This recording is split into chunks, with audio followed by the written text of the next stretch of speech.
أهل البيت ويطهركم تطهيرا صدق الله العظيم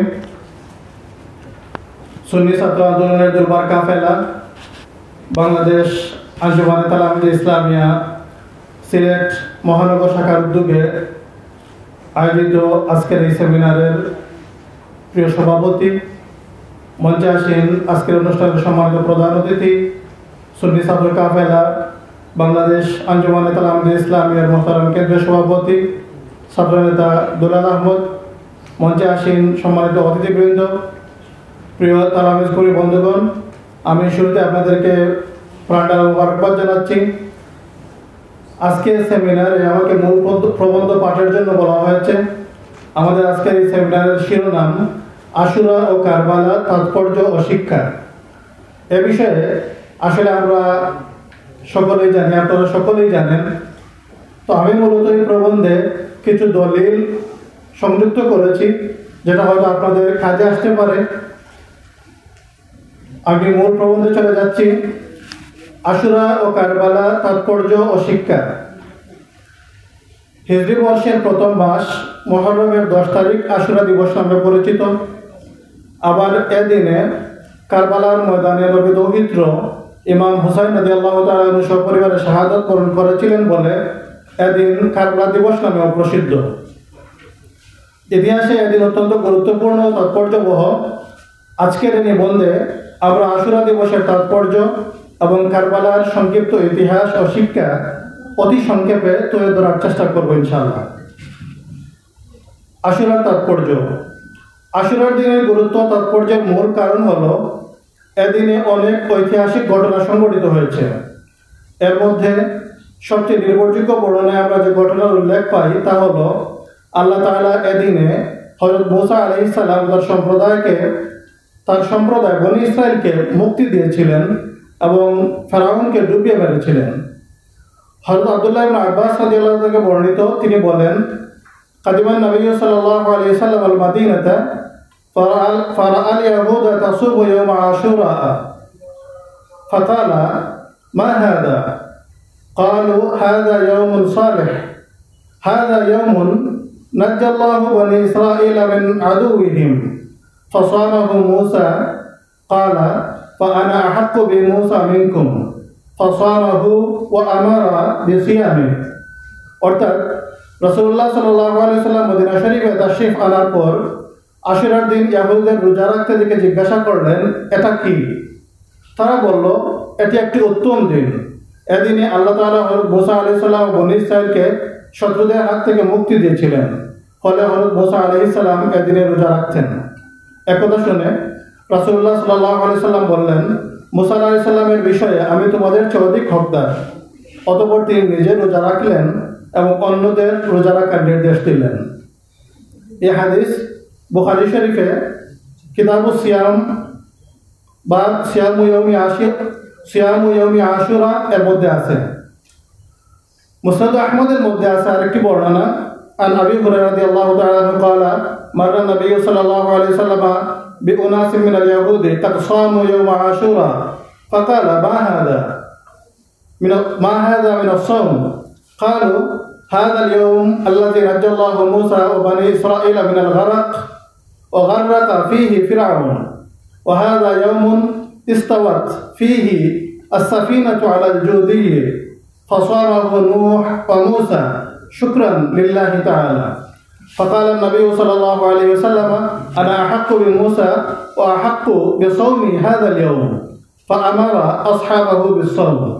অর্থাৎ হযরত আবু হুরায়রা রাদিয়াল্লাহু আনহু থেকে বর্ণিত, তিনি বলেন, নবী করিম সাল্লাল্লাহু আলাইহি সাল্লাম ইহুদিদের এমন এক কাফেলার এমন এক দল লোকের পাশ দিয়ে অতিক্রম করলেন যারা আশুরার দিন রোজা রেখেছিল।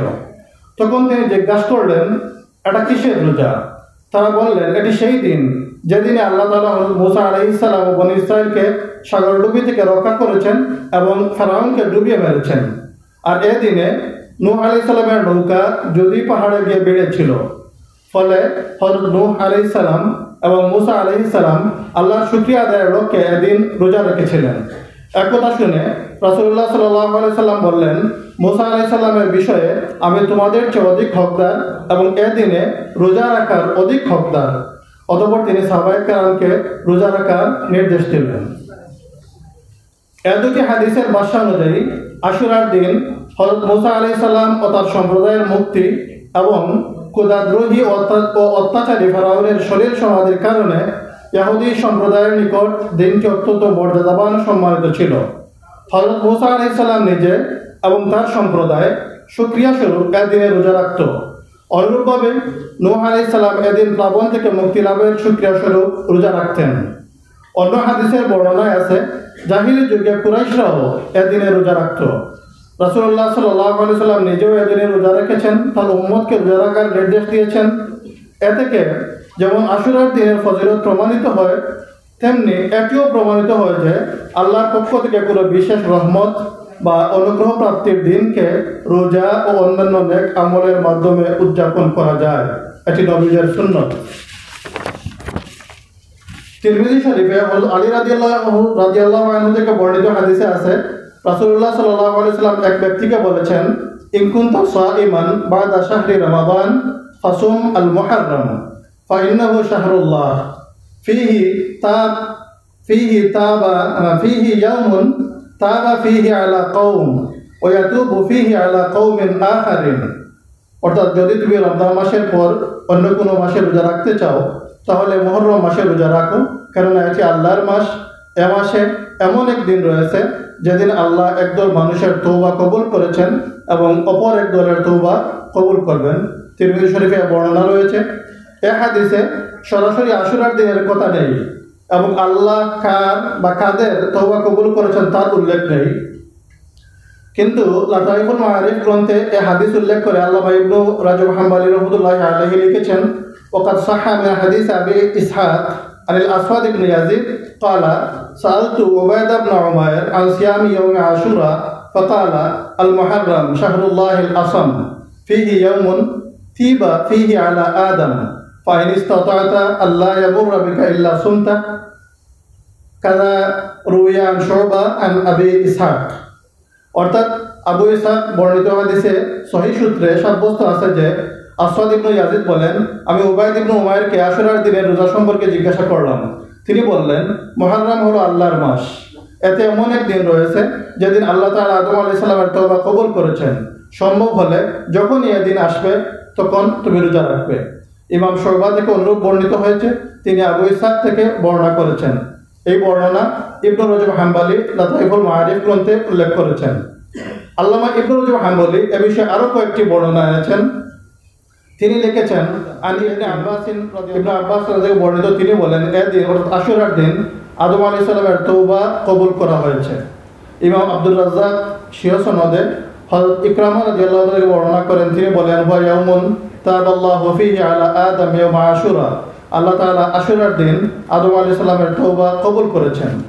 হযরত কাতাদা রাদিয়াল্লাহু থেকে বর্ণিত, তিনি বলেন, কুননা নাতাহাদ্দাসু আল ইয়াউম আল্লাযী তিবা ফিহি আলা আদম ইয়াউম আশুরা ওয়া হুবিতা ফিহি আদম ইলাল আরদ ইয়াউম আশুরা।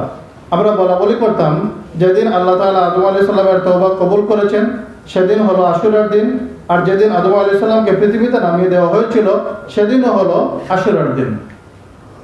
উপরোক্ত বর্ণনাসমূহ থেকে আমরা পাই আল্লাহ তাআলা আশুরার দিন হযরত মুসা আলাইহিস সালাম ও তার সম্প্রদায় বনী ইসরাঈলকে মুক্তি দিয়েছিলেন এবং ফেরাউনকে ডুবিয়ে মেরেছিলেন। এদিনে নূহ আলাইহিস সালামের নৌকা যদি পাহাড়ে গিয়ে ভিড়েছিল। মুহররম মাসের একদিনে আল্লাহ তাআলা একদল মানুষের তওবা কবুল করেছেন এবং অপর আরেকদল মানুষের তওবা কবুল করবেন। এদিন আল্লাহ তাআলা আদম আলাইহিস সালামের তওবা কবুল করেছেন। এখানে উল্লেখিত শেষোক্ত বর্ণনার সনদ দিয়ে কিছুটা ভিন্নমত থাকলেও ইবনু রজব হাম্বলী এগুলো নিয়ে কোনো বিরূপ মন্তব্য করেননি।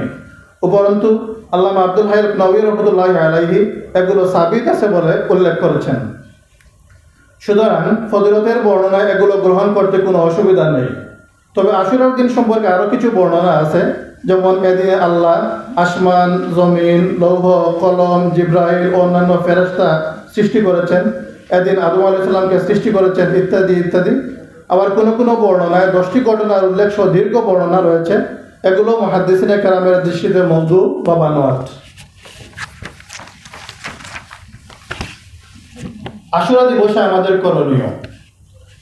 হাদিসে নববীর আলোকে আশুরা দিবসের প্রধান করণীয় হলো রোজা রাখা। প্রথম দিকে আশুরার রোজা ফরজ ছিল, এমনকি একদা আশুরার দিনে যারা দিনের শুরু থেকে রোজা রাখেননি তাদেরকে দিনের অবশিষ্ট সময় রোজাদার অবস্থায় কাটানোর জন্য রাসূলুল্লাহ সাল্লাল্লাহু আলাইহি সাল্লাম নির্দেশ দিয়েছিলেন।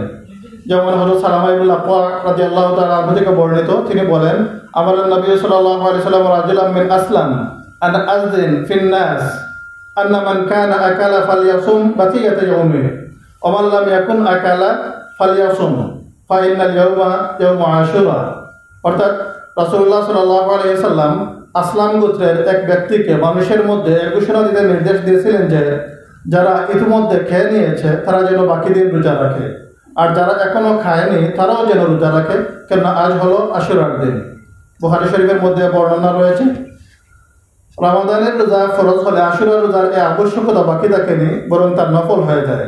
হযরত আয়েশা রাদিয়াল্লাহু তাআলা বলেন, হযরত আয়েশা রাদিয়াল্লাহু তাআলা আনহা বলেন, কানা রাসূলুল্লাহ সাল্লাল্লাহু আলাইহি সাল্লাম আমারা বিসিয়ামি ইয়াউমি আশুরা ফালাম্মা ফুরিদা রমাদানু কানা মান শাআ সামা ওয়া মান শাআ আফতারা। রাসূলুল্লাহ সাল্লাল্লাহু আলাইহি সাল্লাম আশুরার রোজা রাখার নির্দেশ দিয়েছিলেন। যখন রমাদানের রোজা ফরজ হলো তখন যার ইচ্ছা আশুরার রোজা রাখত, আর যার ইচ্ছা রাখত না। এ বর্ণনাও বুখারী শরীফে রয়েছে। তবে নফল হলেও এ রোজা অত্যন্ত গুরুত্বপূর্ণ। হযরত আবু কাতাদা রাদিয়াল্লাহু আনহু থেকে বর্ণিত, তিনি বলেন, রাসূলুল্লাহ সাল্লাল্লাহু আলাইহি সাল্লাম ইরশাদ করেছেন, সিয়ামু ইয়াউমি আশুরা ইন্নী আহতাসিবু আলাল্লাহি আন ইউকাফিরাস সানাতাল্লাতী ক্বাবলা। অর্থাৎ আশুরার দিনের রোজার দ্বারা আমি আল্লাহর নিকট বিগত এক বছরের গুনাহ মাফের আশা রাখি। এ বর্ণনা মুসলিম শরীফে রয়েছে, আবু দাউদ, তিরমিজি এবং ইবনে মাজাহ এর মধ্যে রয়েছে। আশুরার রোজা 2 দিন রাখা সুন্নত। ইহুদিদের সাথে যাতে সাদৃশ্য না হয় সেজন্য রাসূলুল্লাহ সাল্লাল্লাহু আলাইহি সাল্লাম 2 দিন রোজা রাখার বিধান জারি করেন। এই হিসাবে আশুরার দিন ও এর পূর্বের কিংবা পরের একদিন মিলিয়ে মোট 2 দিন রোজা রাখতে হয়। আশুরার সময় 2 দিন রোজা রাখা সম্পর্কেও বিভিন্ন বর্ণনা রয়েছে। যেমন হযরত আব্দুল্লাহ ইবনে আব্বাস রাদিয়াল্লাহু তাআলা থেকে বর্ণিত, তিনি বলেন, হিনা সামা রাসূলুল্লাহ সাল্লাল্লাহু আলাইহি সাল্লাম ইয়াউম আশুরা ওয়া আমারা বিসিয়ামিহি ক্বালু ইয়া রাসূলুল্লাহ ইন্নাহু ইয়াউমুন তু'আযিমুহু আল-ইয়াহুদ ওয়ান নাসারা ফাকালা রাসূলুল্লাহ সাল্লাল্লাহু আলাইহি সাল্লাম ফাইযা কানা আল-আমুল মুকবিল ইনশাআল্লাহ সুমনা আল-ইয়াউম আত-তাসি ক্বালা ফালাম ইয়াতি আল-আমুল মুকবিল হাত্তা তুফিয়া রাসূলুল্লাহ সাল্লাল্লাহু আলাইহি সাল্লাম। অর্থাৎ রাসূলুল্লাহ সাল্লাল্লাহু আলাইহি সাল্লাম যখন আশুরার দিন রোজা রাখলেন এবং সাহাবায়ে কেরামকে রোজা রাখার নির্দেশ দিলেন, তখন সাহাবায়ে কেরাম বললেন, ইয়া রাসূলুল্লাহ, এটা তো এমন একদিন যাকে ইহুদি ও খ্রিস্টানরা বিশেষ সম্মান দিয়ে থাকে। তখন রাসূলুল্লাহ সাল্লাল্লাহু আলাইহি সাল্লাম বললেন, আগামী বছর আমরা 9 তারিখে রোজা রাখবো ইনশাআল্লাহ। বর্ণনাকারী বলেন, পরবর্তী বছর আশুরা আসার আগেই রাসূলুল্লাহ সাল্লাল্লাহু আলাইহি সাল্লাম ইন্তেকাল করেন। এ বর্ণনা মুসলিম শরীফে রয়েছে। হযরত আব্দুল্লাহ ইবনে আব্বাস রাদিয়াল্লাহু তাআলা থেকে অন্য বর্ণনায় আছে, রাসূলুল্লাহ সাল্লাল্লাহু আলাইহি ওয়াসাল্লাম ইরশাদ করেছেন, সুমু ইয়াউম আশুরা ওয়া খালিফু ফীহি আল-ইয়াহুদ ওয়া সুমু ক্বাবলাহু ইয়াওমান আও বা'দাহু ইয়াওমান। তোমরা আশুরার দিনে রোজা রাখো, আর এ ব্যাপারে ইহুদিদের সাথে ব্যতিক্রম করো, আশুরার আগের বা পরের দিন রোজা রাখো। মুসনাদ আহমদের মধ্যে এ বর্ণনা রয়েছে। কোনো কোনো হাদিসে আশুরা দিবসে পরিবার পরিজনের জন্য পর্যাপ্ত খাবারের বর্ণনা এসেছে, পর্যাপ্ত খাবারের ব্যবস্থা করার বর্ণনা এসেছে। যেমন ইমাম তাবারানির আল-মুজাবুল কবির গ্রন্থে আছে, আশুরার দিন যে তার পরিবারে পর্যাপ্ত খাবারের ব্যবস্থা করবে সে সারা বছর সচ্ছলতায় কাটাবে। অন্য বর্ণনা অনুযায়ী আল্লাহ তাকে সারা বছর সচ্ছলতায় রাখবেন। এ হাদিসের সনদ নিয়ে মুহাদ্দিসিনে কেরামের মধ্যে ইখতিলাফ আছে। কেউ কেউ একে দুর্বল বলেছেন, আবার কেউ কেউ হাসান বলেছেন। আর হাসান হাদিস দলিল হিসাবে গ্রহণযোগ্য, দঈফ বা দুর্বল হাদিস ফজিলত ও আমলের ক্ষেত্রে গ্রহণযোগ্য। সুতরাং সাধারণভাবে এদিনে পরিবার পরিজনের জন্য ভালো খাবারের ব্যবস্থা করতে কোনো অসুবিধা নেই। তাছাড়া শরীয়তসম্মত যে কোনো নেক আমল যে কোনো দিন করা যায়, তাই আশুরার দিনও যে কোনো নেক আমল করতে কোনো অসুবিধা নেই। আমাদের প্রবন্ধ সেমিনারের আরেকটা বিষয় কারবালার ঘটনা প্রবাহ। হযরত আমির মুআবিয়া রাদিয়াল্লাহু তাআলা আনহুর ইন্তেকালের পর তদীয় পুত্র ইয়াজিদ খেলাফতের মসনদে আসীন হয়। ইয়াজিদ ছিল দুষ্ট প্রকৃতির, দুরাচারী লোক। তাই হযরত হুসাইন রাদিয়াল্লাহু তাআলা আনহু এবং আব্দুল্লাহ ইবনে জুবায়ের রাদিয়াল্লাহু তাআলা আনহুর মতো বিশিষ্ট ব্যক্তিবর্গ তার হাতে বায়াত গ্রহণে অস্বীকৃতি জানান। এমন অবস্থায় কুফার কিছু লোক হযরত হুসাইন রাদিয়াল্লাহু তাআলা আনহুকে কুফায় আসার জন্য আমন্ত্রণ জানালো এবং তার হাতে বায়াত গ্রহণের অঙ্গীকার করলো। পরপর কয়েকটি আমন্ত্রণ পত্র পেয়ে পরিস্থিতি আঁচ করার জন্য হযরত হুসাইন রাদিয়াল্লাহু তাআলা আনহু স্বীয় চাচাতো ভাই মুসলিম ইবনে আকিল রাদিয়াল্লাহু তাআলা আনহুকে কুফায় প্রেরণ করলেন। মুসলিম ইবনে আকিল ইতিবাচক অবস্থা অনুধাবন করে হযরত ইমাম হুসাইন রাদিয়াল্লাহু তাআলা আনহুকে কুফায় তাশরীফ আনার জন্য পত্র লিখলেন। কেননা শুধুমাত্র কুফাতেই হুসাইন রাদিয়াল্লাহু তাআলা আনহুর প্রতিনিধি হিসাবে তার নিকট 18,000 লোক বায়াত গ্রহণ করেছিল। মুসলিম ইবনে আকিল রাদিয়াল্লাহু তাআলা আনহুর পত্র পেয়ে হুসাইন রাদিয়াল্লাহু তাআলা আনহু কুফার পথে রওনা হলেন। আব্দুল্লাহ ইবনে আব্বাস, আব্দুল্লাহ ইবনে ওমর সহ অনেক হিতাকাঙ্ক্ষীর উপদেশ অনুরোধ তিনি এক্ষেত্রে রক্ষা না করে ইসলামী খেলাফতকে দুরাচারীর হাতে পাঠে এরই মধ্যে অবস্থার পরিবর্তন হতে লাগলো। ইয়াজিদ মুসলিম ইবনে আকিলকে হত্যার জন্য ইবনে জিয়াদকে নির্দেশ দিল। ইয়াজিদের নির্দেশে মুসলিম বাহিনী মুসলিম ইবনে আকিলকে হত্যার জন্য সৈন্যবাহিনী প্রেরণ করল। মুহাম্মদ বিন আশাসের নেতৃত্বে 70 জন সৈন্যের বিরুদ্ধে একাই যুদ্ধ করে আহত হলেন হযরত মুসলিম ইবনে আকিল রাদিয়াল্লাহু তাআলা আনহু। পরবর্তীতে ইবনে জিয়াদের নির্দেশে তাকে হত্যা করা হলো। শাহাদাতের পূর্বে মুসলিম ইবনে আকিল এর কৃত ওয়াসিয়ত মোতাবেক ইবনে আশাস হযরত হুসাইন রাদিয়াল্লাহু তাআলা আনহুর নিকট কুফা গমন না করার জন্য সংবাদ পাঠালো। একই সাথে মুসলিম ইবনে আকিলের শাহাদাতের সংবাদও তার নিকট পৌঁছল।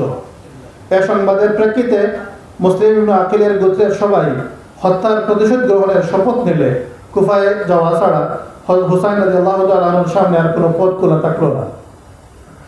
হযরত হুসাইন রাদিয়াল্লাহু তাআলা আনহু সেই সঙ্গী সাথীদেরকে নিয়ে অগ্রসর হয়ে কারবালা প্রান্তরে উপনীত হলেন।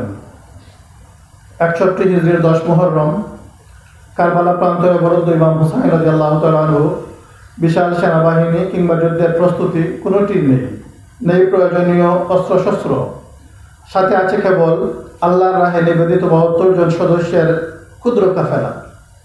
প্রথম দিকে হযরত হুসাইন রাদিয়াল্লাহু তাআলা আনহু যুদ্ধ এড়িয়ে যেতে চাইলেন। তিনি প্রস্তাব দিলেন, তোমরা আমাকে মক্কা মুকাররমা ফিরে যেতে দাও, অথবা বোঝাপড়ার জন্য ইয়াজিদের নিকট যেতে দাও, নতুবা দেশের যে কোনো এক সীমান্তে চলে যেতে দাও। কিন্তু ইয়াজিদ সৈন্যরা কোনো প্রস্তাবে রাজি হলো না। ফলে তিনি যুদ্ধের জন্য প্রস্তুতি নিলেন। তিনি তাদের উদ্দেশ্যে একাধিকবার হৃদয় বিদারক ভাষণ দিলেন। কাফেলার অন্যতম সদস্য হযরত জুহাইর ইবনে কায়েস অগ্রসর হয়ে আহলে বায়তকে হত্যা থেকে বিরত থাকার জন্য ইয়াজিদ বাহিনীর প্রতি আহ্বান জানালেন, কিন্তু কোনো আহ্বানেই তাদের মন পরিবর্তন হলো না। এমন অবস্থায় পাপিষ্ঠ শিমর বিন জিলজাওশান, যাকে আমরা শিমার বলে জানি, তীর নিক্ষেপ করে যুদ্ধের সূচনা করল। তখন ইয়াজিদ বাহিনীর একাংশের সেনাধ্যক্ষ হুর বিন ইয়াজিদ অনুতপ্ত হয়ে হুসাইন রাদিয়াল্লাহু তাআলা আনহুর দলে শামিল হলে তার প্রতিও তীর নিক্ষেপ শুরু হলো। তুমুল যুদ্ধে হযরত হুসাইন রাদিয়াল্লাহু তাআলা আনহুর সাথীদের অধিকাংশই শহীদ শুরা পান করলেন। শহীদ হলেন শিশু আলী আসগর। পাপিষ্ঠরা তার লাশ টুকরো টুকরো করে ফেলল। হযরত হুসাইন রাদিয়াল্লাহু তাআলা আনহু সম্মুখে অগ্রসর হয়ে বললেন, আল্লাহ এ জাতিকে ধ্বংস করুন যারা তোমাকে শহীদ করেছে। এরা আল্লাহর মীমাংসায় কেমন মূর্খতা দেখালো। হ্যাঁ বৎস, তুমি ছাড়া জীবনের কোনো প্রয়োজন নেই। তিনি লাশ তুলে তাঁবুতে নিয়ে এলেন। এদিকে উমর ইবনে সাদের তরবারির আঘাতে কাসিম বিন হাসান রাদিয়াল্লাহু তাআলা আনহু আহত হয়ে পড়ে গেলেন। তার মুখ থেকে বের হলো, হে চাচা। হযরত হুসাইন রাদিয়াল্লাহু তাআলা দৌড়ে এসে তাকে ধরলেন এবং উমর ইবনে সাদের উপর তরবারি দ্বারা আক্রমণ করলেন। তার হাত কনুই পর্যন্ত কেটে গেল। হযরত হুসাইন রাদিয়াল্লাহু তাআলা আনহু বাতিজা কাসিমের লাশ কাঁধে উঠিয়ে নিয়ে এলেন এবং আহলে বায়ত ও অন্যদের পাশে শুইয়ে রাখলেন। অসম যুদ্ধে শিশু ও মহিলারা ছাড়া কাফেলার প্রায় সকলেই একে একে শহীদ হয়ে গেলেন। হযরত হুসাইন রাদিয়াল্লাহু তাআলা আনহু বন্ধু বান্ধবহীন একা ময়দানে দাঁড়িয়ে রইলেন। তিনি একা হলেও তার সামনে আসার সাহস শত্রুদের কারো হচ্ছিল না। বহুক্ষণ পর্যন্ত নীরবেই কাটল। একের পর এক অনেকে তার সামনে এসে নীরবে ফিরে গেল। হযরত হুসাইন রাদিয়াল্লাহু তাআলা আনহুকে হত্যার সাহস কেউ দেখাতে চাইল না। প্রিয় নবীর প্রিয় দৌহিত্রকে হত্যার পাপ কেউই নিজের কাঁধে বহন করতে চাইল না। অবশেষে পাপিষ্ঠ মালিক ইবনে বাশির সম্মুখে অগ্রসর হলো এবং হযরত হুসাইন রাদিয়াল্লাহু তাআলা আনহুর উপর তরবারি দ্বারা আক্রমণ করলো। তিনি মারাত্মক আহত হলেন। এমন অবস্থায় ছোট ছেলে আব্দুল্লাহকে ডেকে নিজের কোলে বসালেন, তাকে চুমু খেতে লাগলেন, তার ঘ্রাণ শুঁকতে লাগলেন, তাকে বিদায় জানিয়ে তার স্বজনদের ওসিয়ত করতে লাগলেন। ইতিমধ্যে বনু আসাদ গোত্রের ইবনে মুকিদিন্নার তথা আগুন প্রজ্বলনকারীর পুত্র নামে পরিচিত এক দুর্ভাগা তীর মেরে শিশুটিকে শহীদ করে দিল। হযরত হুসাইন রাদিয়াল্লাহু তাআলা আনহু নিষ্পাপ শিশুর রক্ত হাতে নিয়ে আকাশের দিকে নিক্ষেপ করে দোয়া করলেন, হে আল্লাহ, তুমি নিজে এ জালিমদের থেকে প্রতিশোধ নিও। সত্য, ন্যায়, বীরত্ব ও সৎ সাহসের প্রতীক হযরত হুসাইন রাদিয়াল্লাহু তাআলা আনহু কারবালা প্রান্তরে একা, পিপাসা অত্যন্ত কাতর, পানির জন্য অগ্রসর হলেন ফুরাত নদীর দিকে। কিন্তু পাপিষ্ঠরা তাকে পানি পান করতে দিল না। নিষ্ঠুর হাসিন ইবনে তামিম তার পবিত্র মুখ লক্ষ্য করে তীর নিক্ষেপ করল। তীর হযরত হুসাইন রাদিয়াল্লাহু তাআলা আনহুর মুখে আঘাত হানল, প্রচুর রক্তপাত হলো। অতঃপর শিমর 10 জন সৈন্য সহ হযরত হুসাইন রাদিয়াল্লাহু তাআলার দিকে অগ্রসর হলো। তিনি অত্যন্ত পিপাসার্ত ও মারাত্মক আহত হওয়া সত্ত্বেও বীরত্বের সাথে তাদের মোকাবেলা করলেন। তিনি যেদিকে অগ্রসর হচ্ছিলেন, শত্রুরা সেদিক থেকে পালাচ্ছিল। শিমর্তগণ সকলকে একযোগে আক্রমণ করার জন্য নির্দেশ দিল। প্রথমে ইতস্তত করলেও পরে শিমরের আদেশে পাপিষ্ঠ দুর্ভাগারা অগ্রসর হলো এবং নেজা, বল্ল ও তরবারি দ্বারা একসাথে হামলা করলো। জুরা ইবনে শারিক আত-তামিমি তার বাম কাঁধে এবং কাঁধ ও ঘাড়ের মধ্যবর্তী স্থানে আঘাত করলো। এরপর সিনান ইবনে আবি আমর তার কাছে এসে তাকে বর্ষা দিয়ে আঘাত করলো। তখন তিনি মাটিতে লুটিয়ে পড়লেন। এভাবেই শহীদ হলেন রাসূলুল্লাহ সাল্লাল্লাহু আলাইহি ওয়াসাল্লামের প্রিয় বংশধর, বেহেশতি যুবকদের সর্দার হযরত হুসাইন রাদিয়াল্লাহু তাআলা। এরপর সিনান ইবনে আবি আমর তার মাথা মুবারক দেহ থেকে আলাদা করে হাউলি বিন ইয়াজিদের কাছে দিল।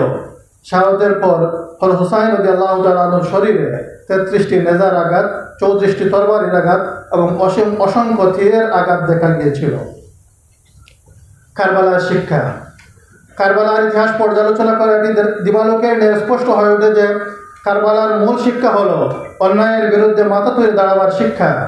দুরাচারী ইয়াজিদের নির্যাতনের ভয়ে যখন প্রায় সকল মুসলমান ইয়াজিদের হাতে বায়াত করতে বাধ্য হয়েছিলেন, তখনও ইমাম হুসাইন রাদিয়াল্লাহু তাআলা আনহু ইয়াজিদের হাতে হাত রাখেননি, তার আনুগত্য স্বীকার করেননি।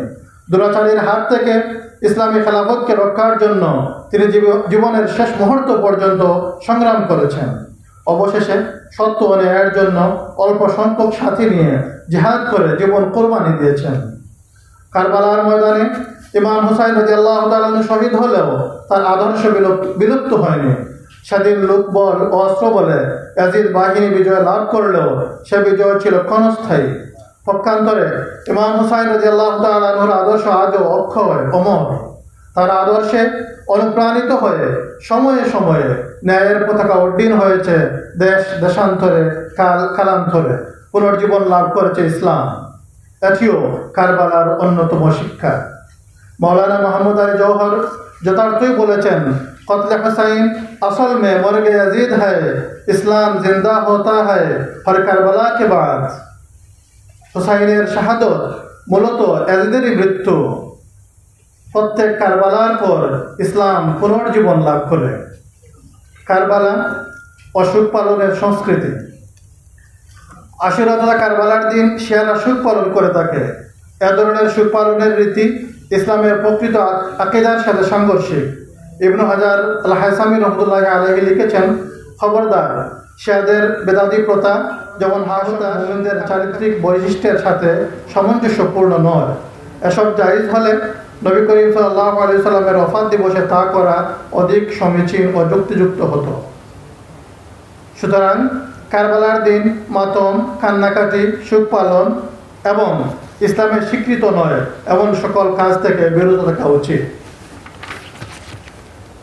উল্লেখ্য যে শিয়াদের সুখ পালন ও বাড়াবাড়ির বিরোধিতা করতে গিয়ে খারিজি, নাসিবি ও কিছু মূর্খ সম্প্রদায় এদিনে আনন্দ উল্লাস প্রকাশ করে, এ দিনকে ঈদের দিন রূপে পালন করে, এমনকি তাদের অবস্থান আহলে বায়াতের বিপক্ষে চলে যায়। এরকম মূর্খতা থেকেও আমাদের বিরত থাকা উচিত। রাসূলুল্লাহ সাল্লাল্লাহু আলাইহি সাল্লাম হযরত আলী, ফাতেমা, হাসান ও হুসাইনকে ভালোবাসতেন। তাদের তিনি তার আহলে বায়াত বলে ঘোষণা দিয়েছেন। উপরন্তু তিনি তার আহলে বায়তকে নূহের কিস্তির সাথে তুলনা করেছেন এবং এতে আরোহণকে নাজাতের মাধ্যম বলে উল্লেখ করেছেন।